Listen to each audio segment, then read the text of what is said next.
भैया आप यहाँ आ जाइए, बारिश रुकने तक आराम से मेरी दुकान पर बैठिए। रमेश बारिश में भीगे हुए उस आदमी को अपने पास बुलाता है। उसकी दुकान छोटी थी, लेकिन फिर भी उस बेसहारा आदमी को बैठने के लिए जगह देता है। अरे भैया, जब घर से बाहर निकले थे तो छतरी लेकर निकलते।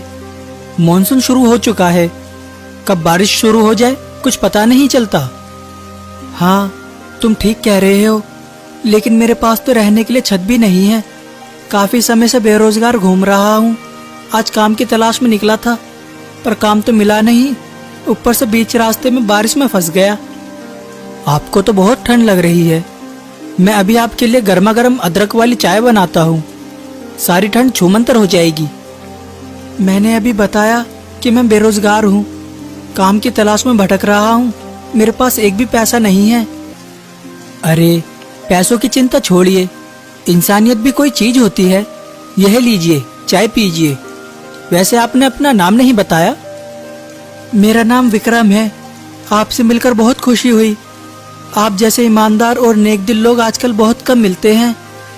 पहले मैं शहर के एक छोटे होटल में काम करता था।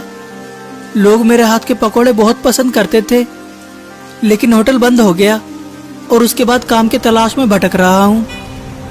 रमेश और विक्रम काफी देर तक बातें करते रहे। विक्रम बारिश के रुकने का इंतजार कर रहा था, लेकिन बारिश मानो आज थमने का नाम ही नहीं ले रही थी। धीरे धीरे शाम ढल गई और रमेश की दुकान बंद करने का समय हो गया। विक्रम भाई, अब मेरे घर जाने का समय हो गया है। ठीक है, तुम दुकान बंद कर दो। मुझे तो नहीं लगता कि बारिश अभी रुकने वाली है। शायद मुझे इसी बारिश में भीगते हुए जाना पड़ेगा। अरे विक्रम भाई, मैंने आपको भाई सिर्फ कहने के लिए नहीं कहा, दिल से माना भी है। आज रात आप मेरे घर पे ही रुक सकते हैं।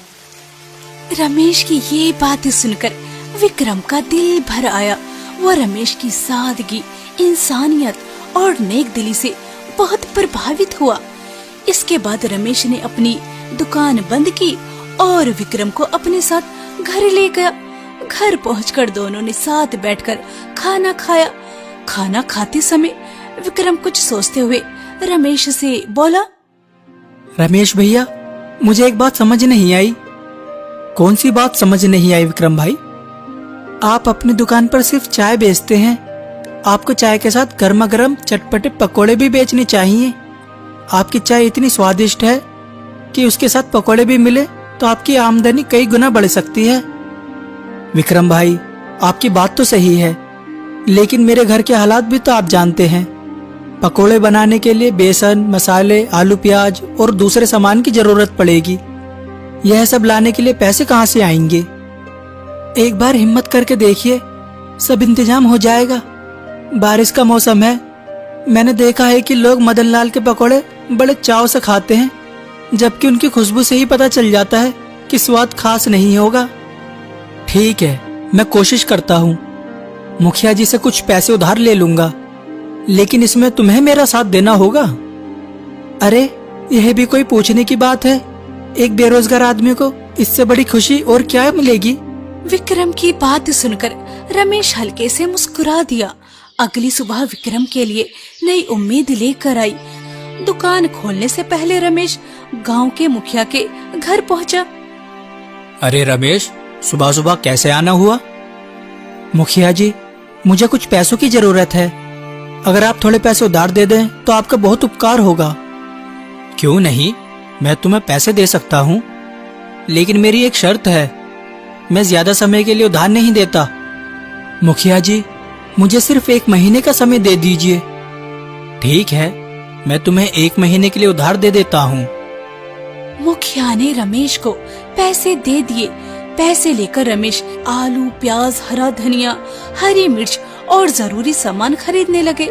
सामान खरीदते समय सब्जी वाले ने मुस्कुराते हुए पूछा, क्या बात है रमेश भैया, आज तो बहुत सारा सामान खरीद रहे हो।